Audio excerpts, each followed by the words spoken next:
This is Samuel Academy channel. In this video, I will identify senior schools in Lugari constituency in Kakamega County and show where the schools are found. I'll do that by zooming in, zooming out, and using the pan tool in the map of the constituency. This exercise will help students, parents, and teachers who may be looking for a school for enrollment or for some other reason such as teaching practice to find the school with ease.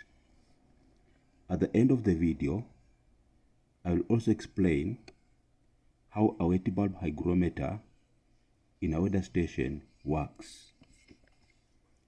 Alright, let me zoom in that map of Lugare constituency. I start from the very south. When I zoom in, I am increasing the scale of that map. And when I increase the scale of the map, I will be able to view a small area, but I will be able to see more detail. Alright? But if I zoom out, I'm reducing the scale of that map. Therefore, I'm able to view a big area, a large area, but very little detail. So for me to be able to see where the schools are located, I need to increase the scale of the map, and therefore I zoom in. When I do that, I'm able to see the following schools. We have French School, Mahuhuni. Then we have French School, Chenjeni. French School, Chenjeni. Let me move towards the north. This is Muhomo Secondary School. This is Holy Family, Marukusi Secondary School, Kivayua Secondary School, Sedimukasa Secondary School, Chimoi.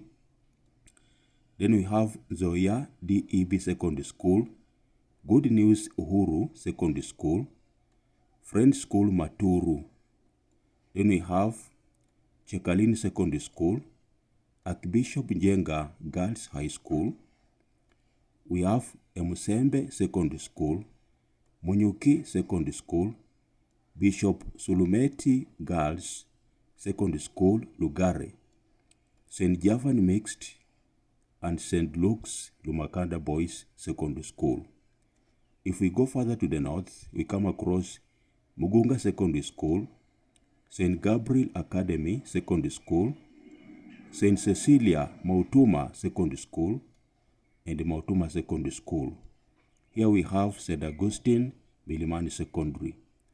Any school remaining, we have Mukuyu Girls Secondary School, and a school called Handau Secondary School. Then on the western part of the constituency, we have Lunyito Secondary School, Mufutu Secondary School, and Mahanga Secondary School. That is the way the schools are distributed in that constituency of Lugari. Alright?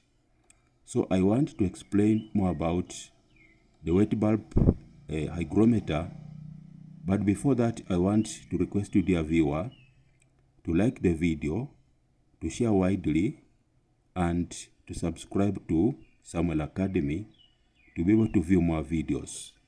Alright, this is what we call the wet bulb hygrometer. Alright, the wet bulb hygrometer is here.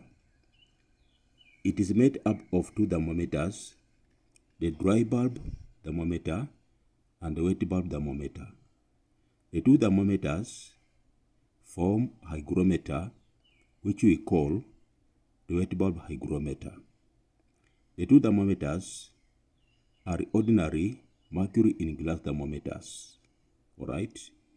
Now, the difference between the two is that at the wet bulb, we tie a muslin cloth. There's a muslin cloth wrapped around the wet bulb. Alright? Here there is nothing, but at the wet bulb, there's a muslin cloth wrapped around it. The spelling is MUSLIN. muslin cloth.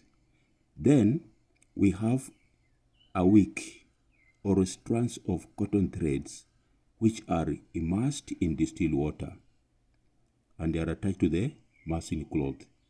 So the water rises by capillarity along the wick and evaporates around the wet bulb. Therefore, that evaporation causes cooling. And for that reason, the temperature that we observe at the wet bulb is usually lower than what we observe at the dry bulb. Alright? Although sometimes they are the same when humidity is 100%. But in most cases, usually, the wet bulb is lower than the dry bulb. Now what we do, we make an observation of the two temperatures at the same time. And then we find the difference. That difference, we call it the wet bulb depression. So that difference, that is dry bulb minus wet bulb, is the difference. We use it to calculate humidity by using a slide rule, or just by checking from tables, which we call psychrometric tables. That is how a wet bulb hygrometer works. So dear viewer, I thank you so much for visiting this channel and taking your time to view this video. So I want to remind you to like the video, share widely for the benefit of our students, and subscribe to this channel so that you may be able to access more videos. Alright?